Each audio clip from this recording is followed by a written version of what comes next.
Shalom, selamat malam Bapak Ibu yang dikasihi oleh Tuhan. Kita bersyukur malam hari ini kita boleh bersama-sama kembali berkumpul untuk belajar kebenaran firman Tuhan.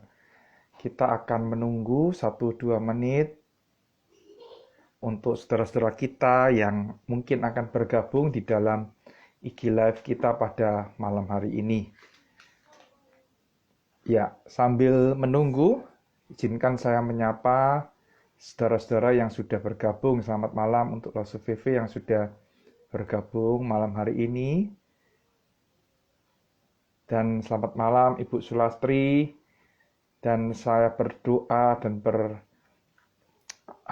Bapak Ibu semua berada di dalam kondisi yang baik dan sehat.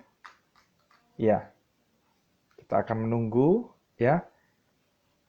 1 menit lagi untuk memulai IG Live kita pada malam hari ini.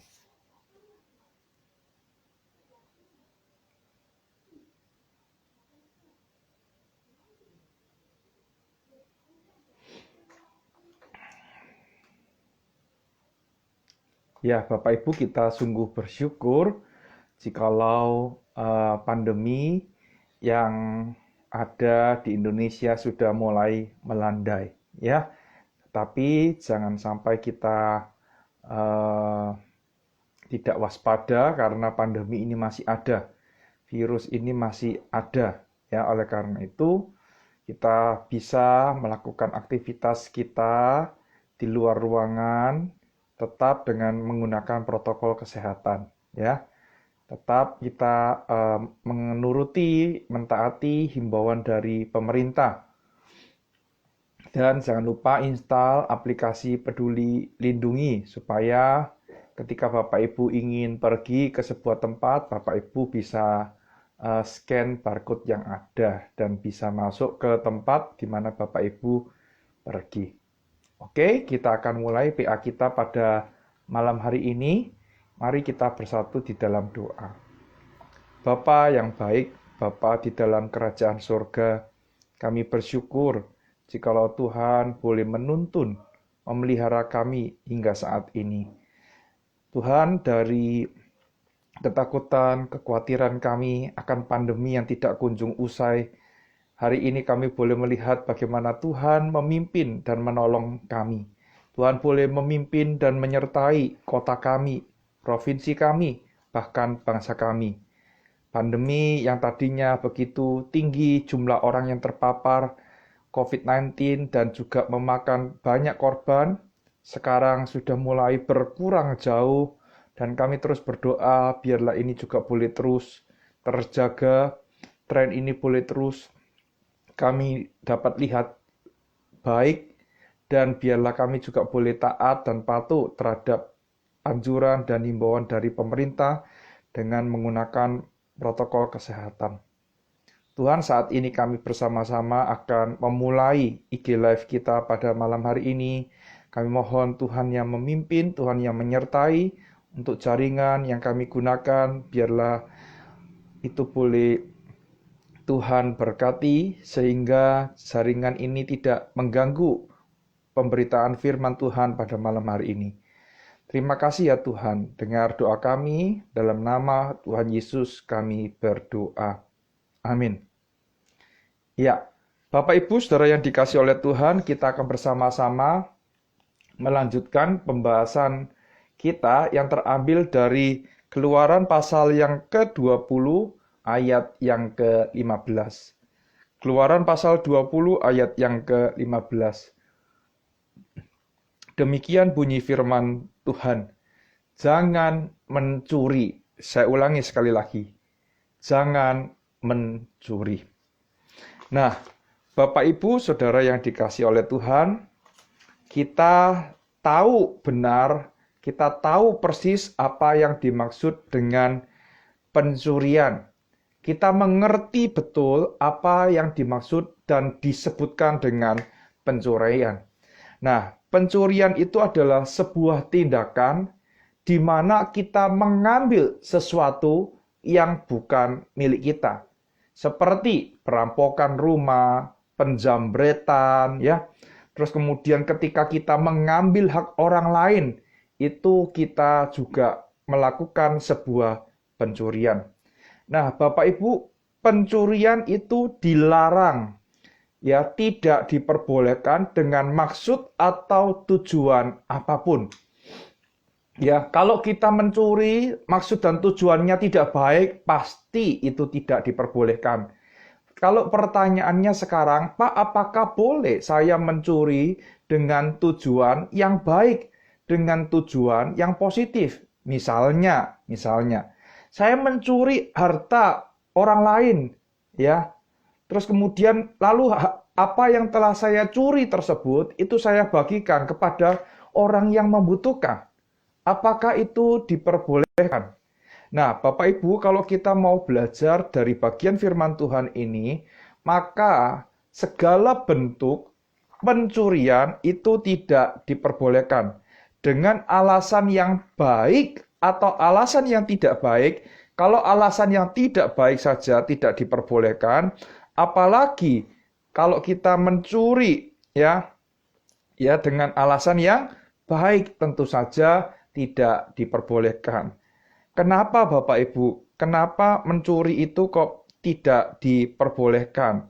Ya karena ini pencurian itu Bapak Ibu berbicara mengenai hak, ya, mengenai hak seseorang terhadap miliknya. Jadi pencurian itu berbicara mengenai hak seseorang terhadap miliknya. Ketika kita melakukan pencurian, berarti kita mengambil apa yang menjadi milik orang tersebut. Orang tersebut berhak untuk memilikinya, orang tersebut berhak untuk menikmatinya, tetapi karena tindakan kita, maka orang yang dipercayakan memiliki sebuah benda atau sebuah harta atau sebuah barang tertentu tidak bisa memilikinya. Nah, Bapak Ibu, kalau kita membaca di dalam katekismus singkat Westminster, dikatakan demikian. Pertanyaan ke-74. Apa yang dituntut dalam perintah ke-8? Jawabannya adalah, perintah ke-8 menuntut kita melakukan dengan cara yang dibenarkan dalam memperoleh dan memajukan kekayaan, ya, dan milik lahiriah kita dan orang lain. Jadi dikatakan apa? Menuntut kita melakukan dengan cara yang dibenarkan untuk memperoleh dan memajukan kekayaan yang menjadi milik kita ataupun milik orang lain. Nah, Bapak Ibu, melakukan dengan cara yang dibenarkan. Ini berbicara mengenai metode bagaimana kita mendapatkan harta, kita mendapatkan milik kita, ya, kita mendapatkan kekayaan kita, ya, berkaitan dengan metode. Dan kalau boleh saya perluas tadi, ya, perluas Bapak Ibu, bukan cuma metode atau caranya saja, tetapi yang juga kita perlu perhatikan adalah motivasinya dan tujuannya. Ya. Caranya itu harus benar, motivasinya harus benar, dan tujuannya juga harus benar. Ya, cara, motivasi, dan tujuan tidak boleh ada yang tidak benar. Nah, itu yang dituntut. Kalau demikian, apa yang dilarang? Ya, pertanyaan 75. Apa yang dilarang dalam perintah ke-8? Dikatakan demikian. Perintah ke-8 melarang perbuatan apapun yang, perhatikan, merampas atau secara tidak adil dapat mengganggu kekayaan atau hak milik lahiriah kita ataupun sesama kita. Ya. Jadi Bapak Ibu, kita dilarang melakukan perbuatan apapun yang mengambil harta milik orang lain, yang mengambil kepemilikan orang lain. Jadi Bapak Ibu, itulah yang dilarang di dalam perintah ke-8. Dan kalau kita mau jujur Bapak Ibu ya, perintah ke-8 ini benar-benar adalah sebuah kejahatan terhadap Tuhan. Kenapa demikian Bapak Ibu? Yang pertama, karena pencurian adalah sebuah tindakan yang menyangkali pemeliharaan Allah terhadap hidup kita. Nah, saya katakan kenapa pencurian itu ya termasuk di dalam sebuah perbuatan yang berdosa. Karena melalui pencurian kita menyangkali akan karya pemeliharaan Allah terhadap kehidupan kita. Bapak Ibu yang dikasihi oleh Tuhan, kita yakin dan percaya di dalam kehidupan ini tidak ada sesuatu yang kebetulan. Bahkan kita yakin bahwa di dalam kehidupan kita, Allah pencipta langit dan bumi, Allah yang telah mati menebus dosa setiap kita, itu senantiasa menjaga dan memelihara kita umat pilihannya. Sekalipun pemeliharaan Allah itu harus pemeliharaan Allah itu mengizinkan hal-hal buruk kita alami, ya, tidak berarti bahwa ketika kita mengalami hal yang buruk Allah itu lepas tangan, tidak. Ketika Allah memelihara, Allah menyertai, berarti ya perbuatan yang tidak baik yang kita terima dari orang lain atau ada sesuatu hal buruk yang terjadi dalam kehidupan kita, itu dapat muncul, Bapak Ibu ya. Nah, kenapa dikatakan bahwa pencurian itu adalah penyangkalan terhadap pemeliharaan Tuhan atas hidup kita? Orang yang mencuri pada umumnya orang yang sudah terpentok. Artinya apa, Bapak Ibu? Sudah tidak ada jalan lain lagi.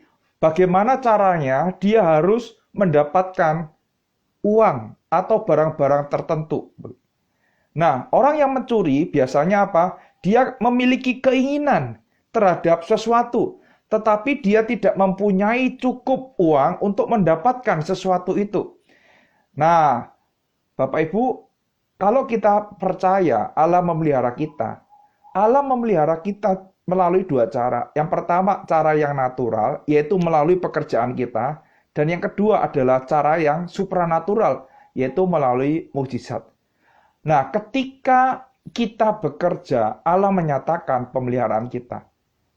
Tetapi ketika kita melakukan pencurian, kita sedang mengatakan bahwa ya Allah tidak memelihara hidup kita. Itu yang menyebabkan aku melakukan pencurian ini. Kebutuhan hidup banyak, kebutuhan keluarga banyak, tetapi ya aku tidak mendapatkan pekerjaan. Bapak Ibu, saya tahu di masa-masa yang sulit ini kita bergumul dengan mendapatkan pekerjaan.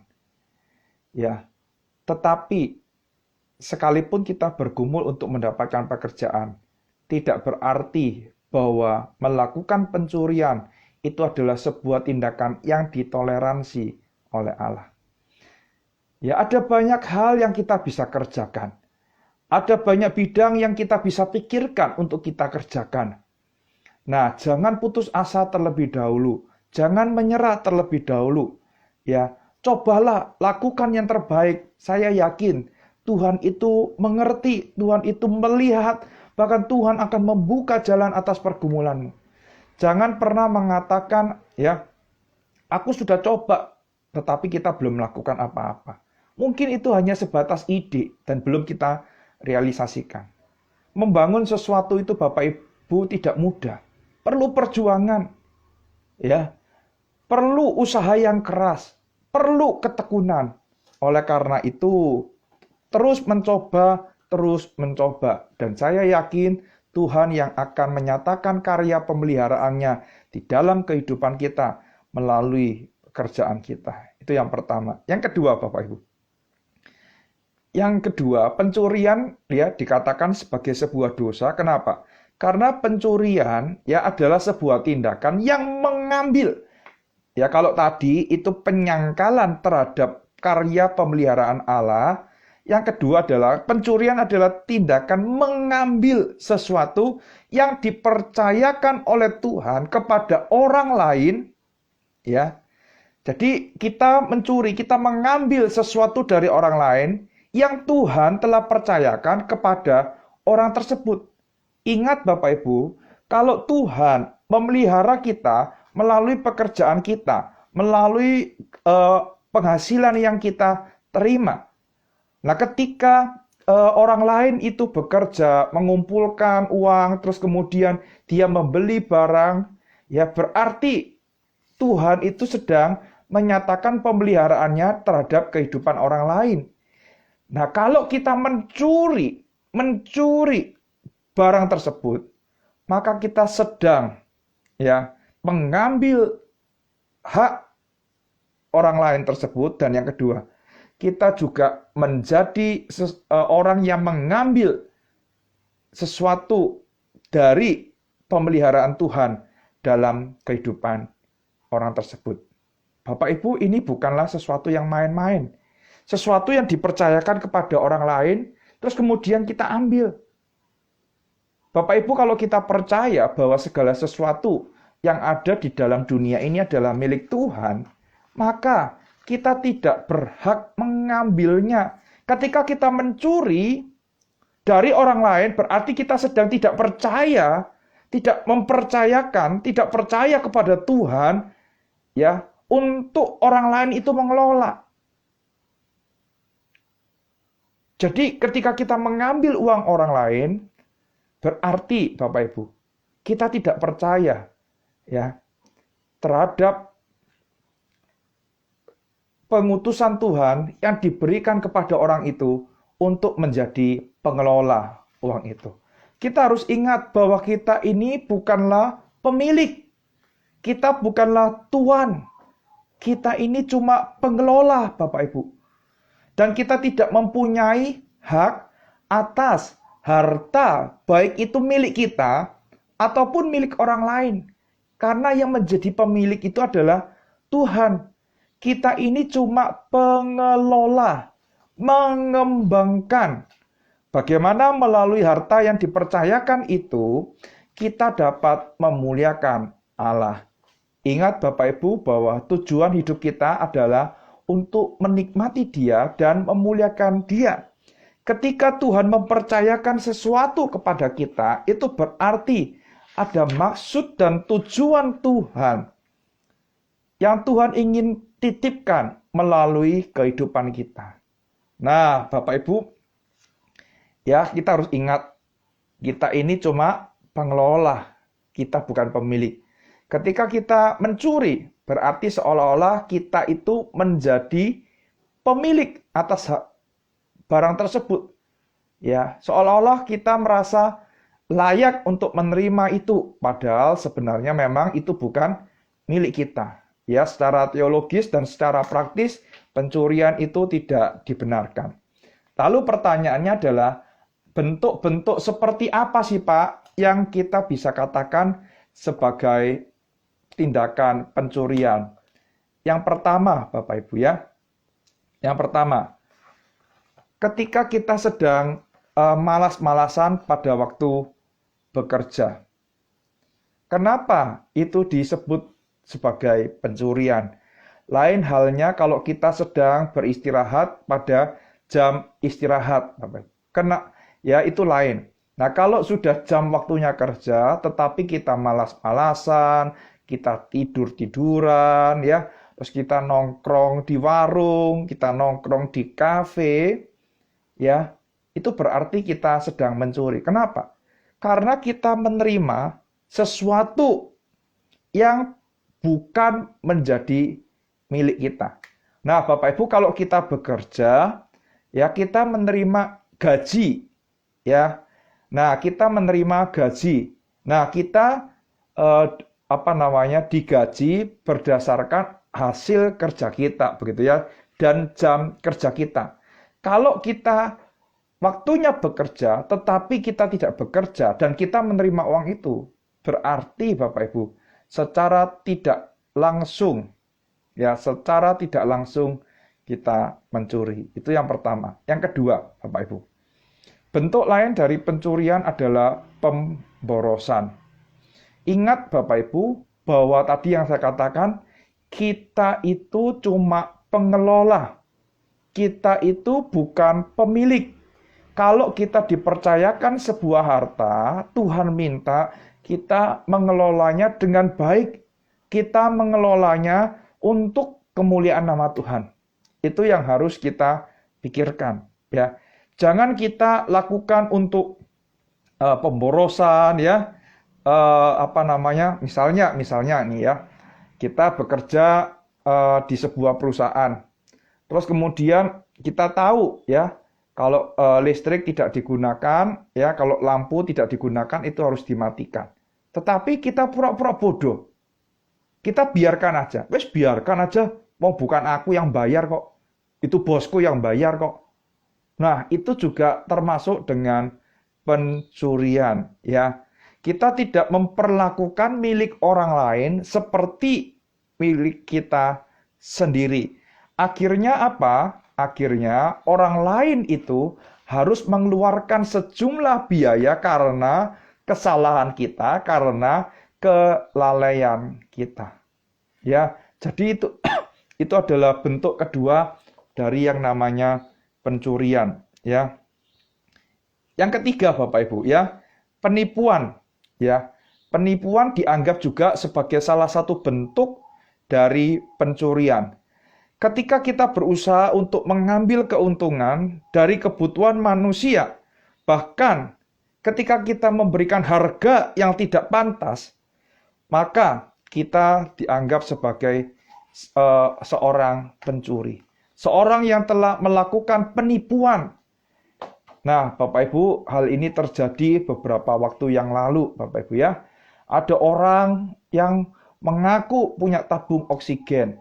Tetapi ya, setelah ditransfer uangnya, setelah dikatakan deal aku membeli, ternyata barangnya tidak jadi dikirim.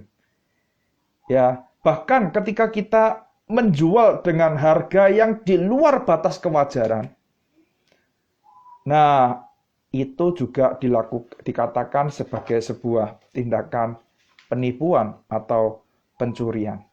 Oleh karena itu, Bapak Ibu, sebagai seorang pengelola yang baik, yang harus kita lakukan adalah bagaimana, Bapak Ibu? Yang pertama, kita harus menjaga segala sesuatu milik kita dengan baik dan bertanggung jawab.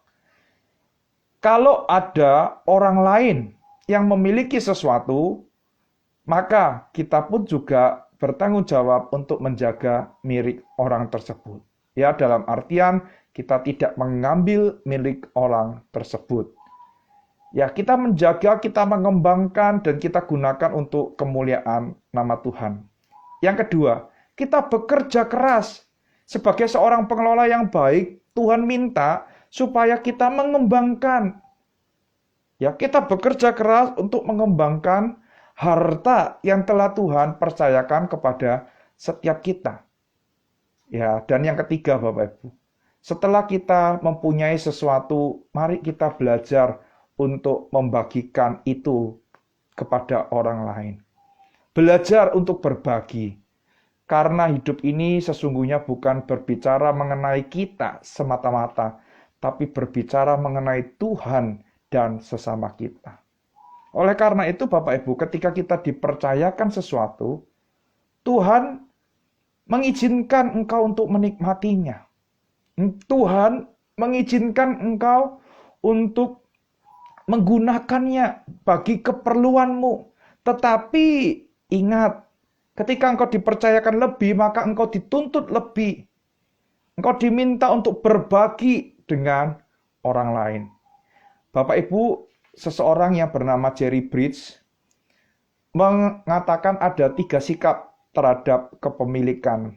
Ya, yang pertama, sikap yang sangat buruk dan saya harap tidak dimiliki oleh setiap kita. Yang pertama adalah begini. Apa yang menjadi milikmu adalah milikku, dan aku akan mengambilnya. Apa yang menjadi milikmu, itu akan menjadi milikku, dan aku akan mengambilnya. Ini adalah suatu sikap yang sangat buruk dan bertentangan dengan firman Tuhan. Tidak boleh kita melakukan hal tersebut. Ya, ingat bahwa kita bukan pemilik, kita cuma pengelola. Itu yang pertama. Yang kedua, sikap yang buruk. Ya, kalau tadi sangat buruk, ini sikap yang buruk. Apa yang menjadi milikku, milikku. Aku mau menggunakannya untuk apa itu terserah aku. Aku akan menjaganya. Kalian tidak usah pusing dengan hal itu. Nah, Bapak Ibu, ini sikap yang buruk. Kenapa? Karena kita harus tahu apa yang kita miliki itu bukan milik kita. Apa yang kita miliki itu adalah milik dari Tuhan.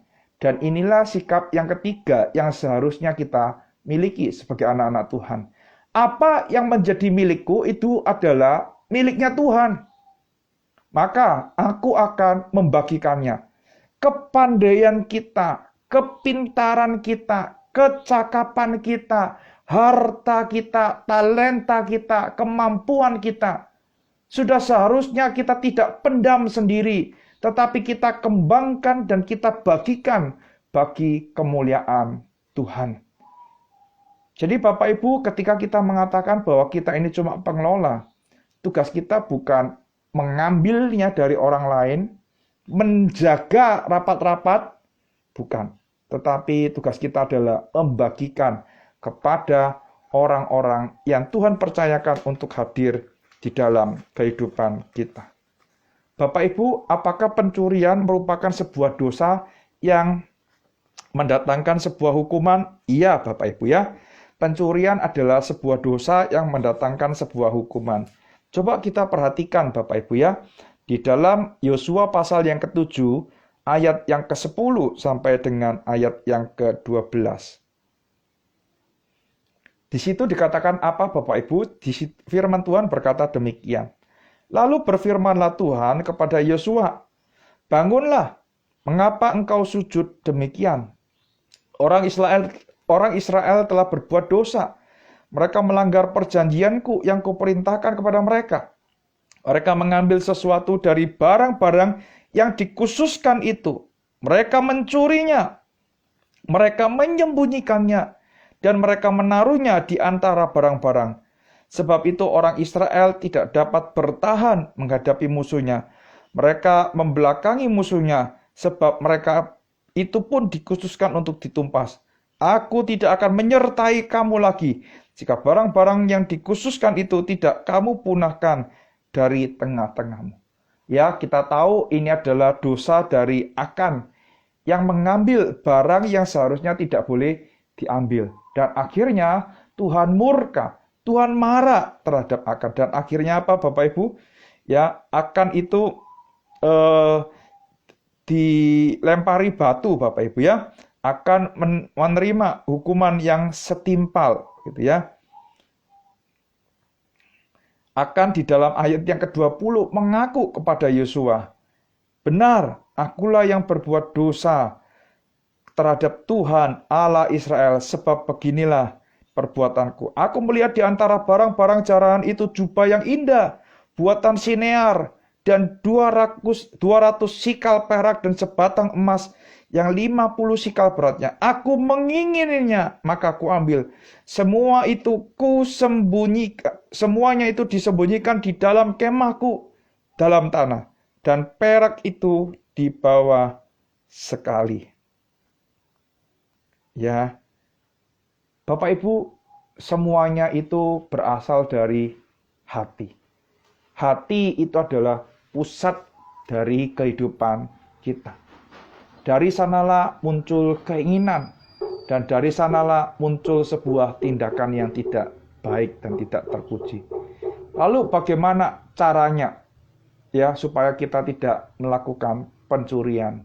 Ingat, kita ini pengelola dan bukan pemilik.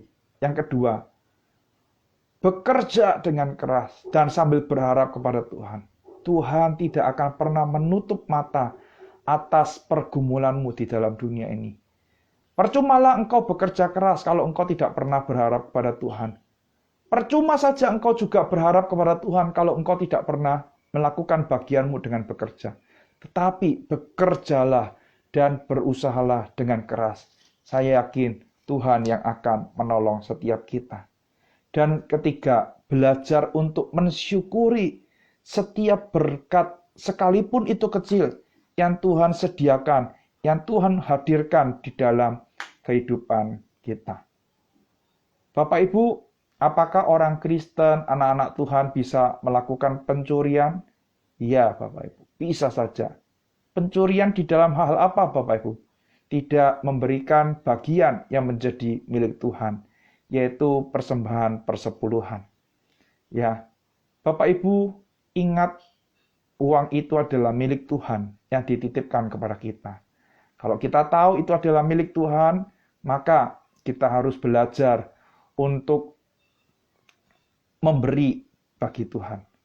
Toh juga itu milik Tuhan. Sebenarnya ketika kita melakukan memberikan persembahan persepuluhan Bapak Ibu, kita tidak melakukan kebaikan apa-apa. Toh juga itu milik Tuhan, ya memang harus dikembalikan kepada Tuhan. Ya, yang kedua, bagaimana orang Kristen anak-anak Tuhan melakukan pencurian? Ketika kita enggan untuk melayani Tuhan. Kenapa Bapak Ibu? Kita itu diberikan kemampuan, kita itu diberikan talenta, kita diberikan kepandaian, tetapi ketika kita tidak menggunakannya untuk melayani Tuhan, maka kita sedang melakukan tindakan pencurian.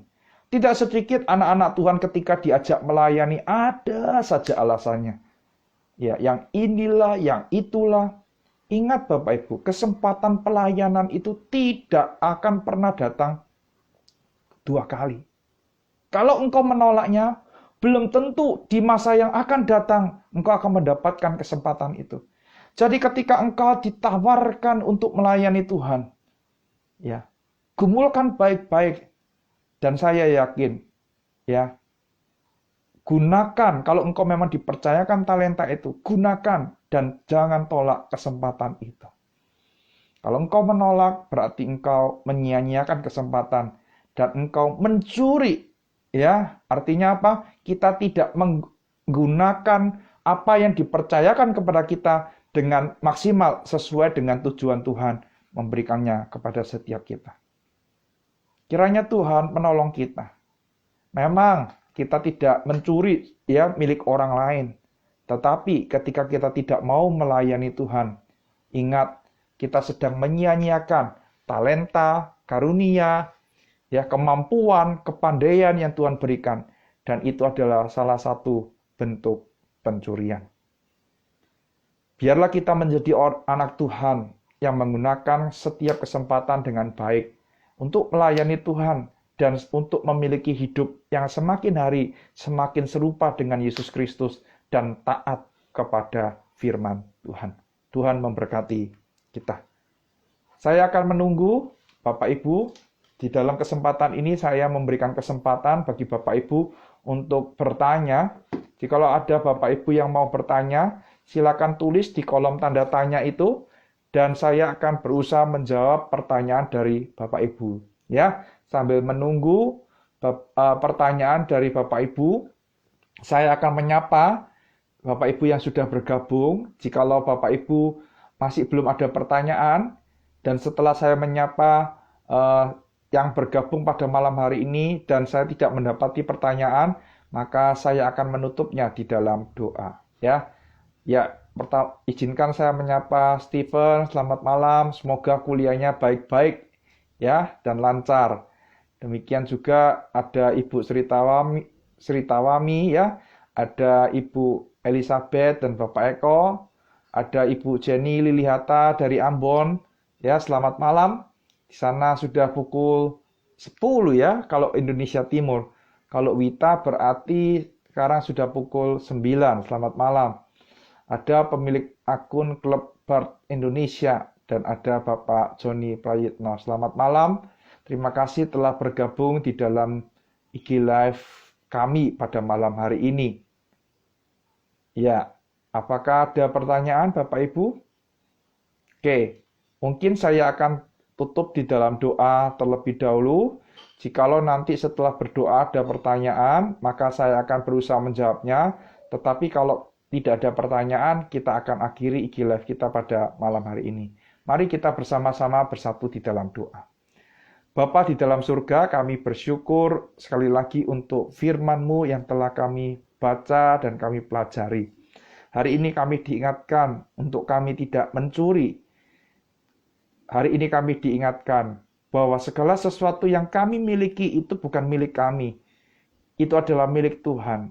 Oleh karena itu, biarlah kami mengelolanya, kami menggunakannya dengan baik bagi hormat dan kemuliaan nama Tuhan. Bapa, ampuni kami jikalau seringkali kami lalai, seringkali kami abai terhadap segala sesuatu yang Tuhan percayakan untuk kami kelola dan kembangkan. Tolong kami setelah kami mendengarkan firman ini, kami boleh mengelola segala sesuatu yang kami miliki. Kami boleh menggunakan segala sesuatu yang kami miliki untuk kemuliaan nama Tuhan. Terima kasih ya Tuhan, berkati setiap kami, berkati pekerjaan kami, berkati studi kami, berkati kehidupan dan keluarga kami. Dengar doa kami, di dalam nama Tuhan Yesus kami berdoa. Amin. Terima kasih Bapak Ibu sudah bergabung di dalam IG Live pada malam hari ini. Selamat malam, sampai jumpa di IG Live minggu yang akan datang. Tuhan Yesus memberkati.